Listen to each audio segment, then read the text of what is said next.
My wife and I had been saving for 3 years for a house deposit.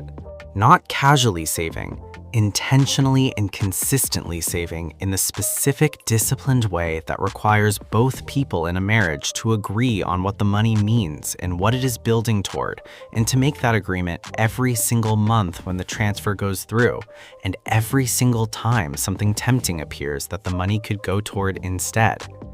We had agreed, consistently and clearly, the money was for a house, for a future, for the version of our life that required a foundation we did not yet have.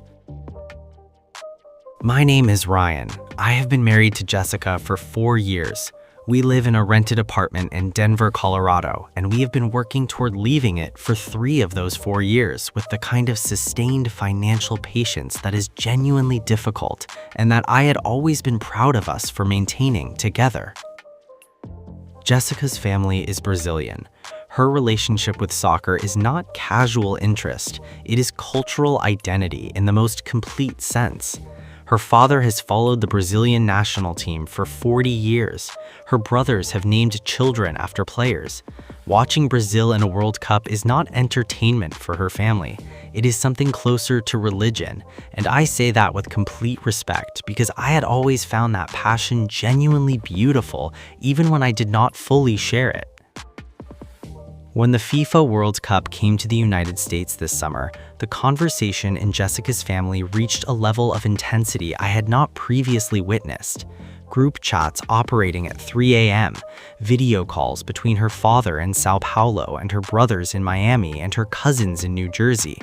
The consensus that emerged from those calls was that this was a once-in-a-generation opportunity to see Brazil play on American soil and that the family needed to be there. I understood that. I supported it in the abstract. I told Jessica that if she wanted to attend a match, we could look at the budget and see what was possible, and I meant that genuinely. What I did not say and what I did not mean was anything resembling what happened next. I found the receipt on a Tuesday morning 3 weeks ago. I was looking for an insurance document in our shared filing cabinet, and the receipt was in a folder I did not recognize.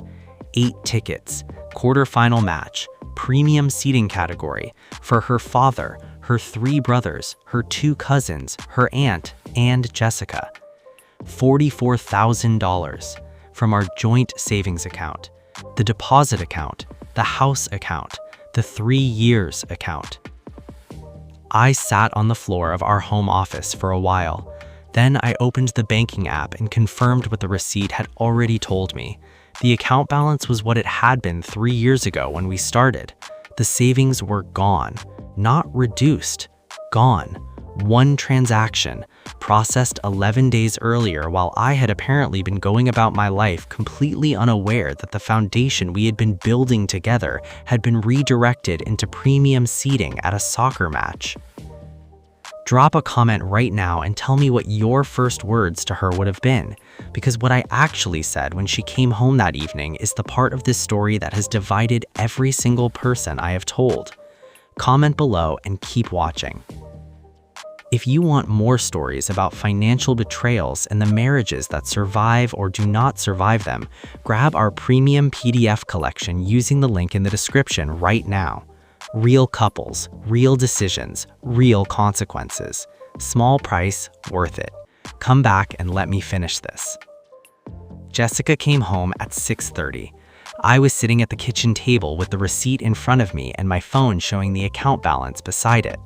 I had arranged them deliberately because I had spent the afternoon deciding that this conversation needed to begin with facts rather than emotion, and that the facts were better stated by documents than by me.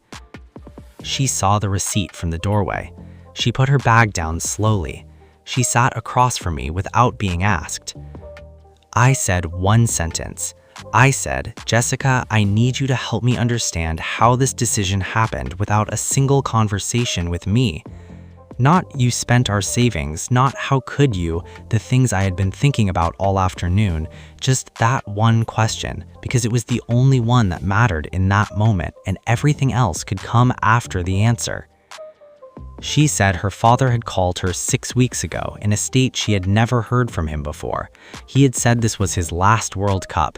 He is 71 and his health has been declining, and he had said he needed to see Brazil play on American soil before he could not travel anymore. She said she had looked at the ticket prices and looked at the account and made a decision in a moment that she knew was wrong before she finished making it. She said she had been meaning to tell me every day since and had not known how to start the conversation, and the 11 days had become 3 weeks. I sat with that for a long time. Her father is 71. His health is declining. The World Cup is in America once. Those things are all true and real and human, and I am not a person who is unable to hold the weight of them.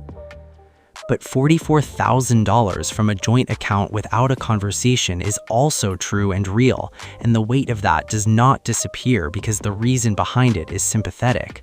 Both things exist simultaneously, and the challenge of this marriage and this specific moment is that I love my wife and I understand her love for her father, and neither of those things resolves the fact that she made a unilateral decision about our shared future that I was not included in. I told her that night that I needed 2 things. I needed complete transparency about our finances going forward with no exceptions and no delays, regardless of how difficult the conversation felt. And I needed us to go to couples counseling to address the pattern of avoidance that had allowed 11 days to become 3 weeks. She agreed to both without hesitation, which told me something important about where she actually was underneath the decision she had made. We are going to the match next week, all 8 of them. Her father will see Brazil play on American soil, and I will sit beside my wife in premium seating that cost us 3 years of savings, and I will watch a 71-year-old man experience something he has waited his entire life for. I have thought a lot about whether I am doing that for Jessica, or for her father, or for myself, and I have landed on an answer that is all 3 simultaneously, and I think that is actually the right answer. The house deposit conversation begins again after the World Cup, from 0, together this time, with a different kind of agreement than the one we had before, one that has been stress tested and that both of us understand the cost of breaking. Some savings buy a house, some buy something harder to put a number on. I'm still deciding which kind ours bought. Drop a comment and tell me whether you would go to that match or stay home. I want to know where you land. And if this story stayed with you, please subscribe, because next week I have a story about a financial decision made without a conversation that cost something that money cannot replace.